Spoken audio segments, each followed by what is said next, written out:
Hi everyone, today I'm introducing your Chapter 13 of the Hayek's book, The Totalitarians in Our Midest.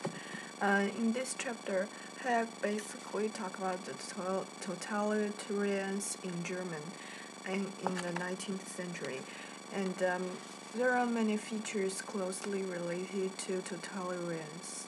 The increasing veneration of the state, the admiration of power and of bigness for bigness' sake, and the enthusiasm of organization of everything, and we also call it planning. And he finds that there are many English literature works are closely related to this idea also. He gives an example of Lord Keynes. Uh, that that man write in his book that individualism must be come out to an end absolutely, and system of regulation must be set up, the object of which is not the greater happiness of the individual.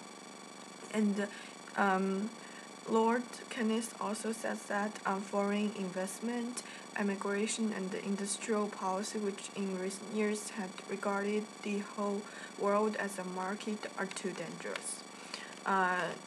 And Hayek also gives another example that English literature include the influence of specific German ideas.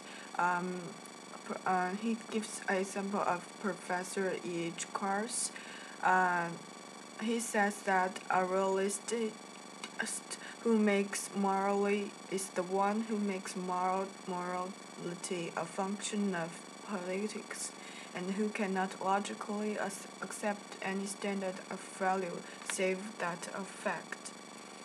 And this one's idea came from the familiar economic fallacies, the presumed necessity of the general growth of monopolies in consequence of technological development. And he regard that free trade and the world trade is dangerous, and he's not agreed with that. There are another features in the development of Germany during the last 100 years that people may not give enough attention to. That is the scientists agitating for a scientific organization of society. At that time, scientific and technological specialists were allowed to exercise on the formation of social and political opinions.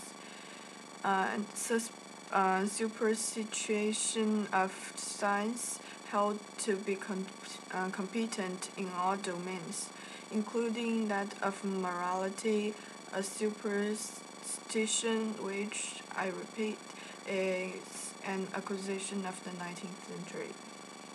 And it is noted that the dogma that history is obedient to scientific laws is preached especially by partitions of arbitrary authority.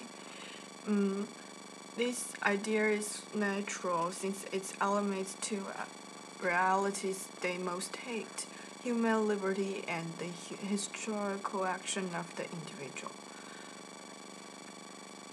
Also, Hack gives another example that Dr. Wagton claims that scientists is qualified to run a totalitarian society is based mainly on his thesis that science can pass ethical judgment on human behavior. And that man explains freedom as a very troublesome concept, and it's partly because he's not convinced that there is such a thing. Apart from the intellectual influence which we have illustrated, and the impetus of the movement toward totalitarianism comes mainly from the two great vested interests: organized capital and organized labor.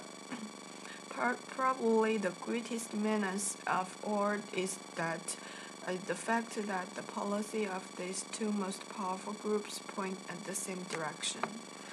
And the movement is, of course, deliberately planned mainly by the capitalist organization of monopolies, and they are thus one of the main sources of this danger.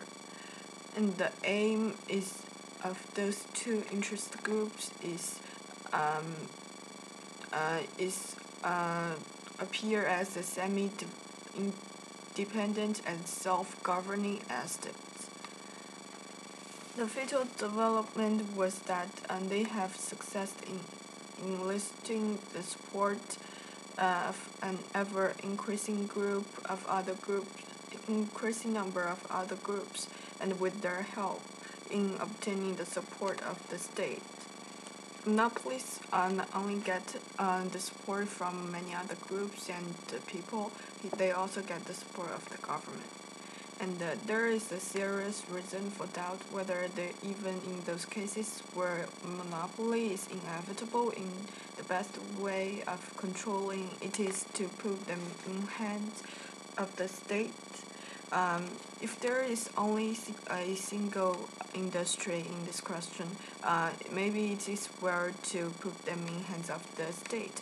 But we are talking about a lot of industries, and leaving them in different private hands is better than combining them under a single control of the state.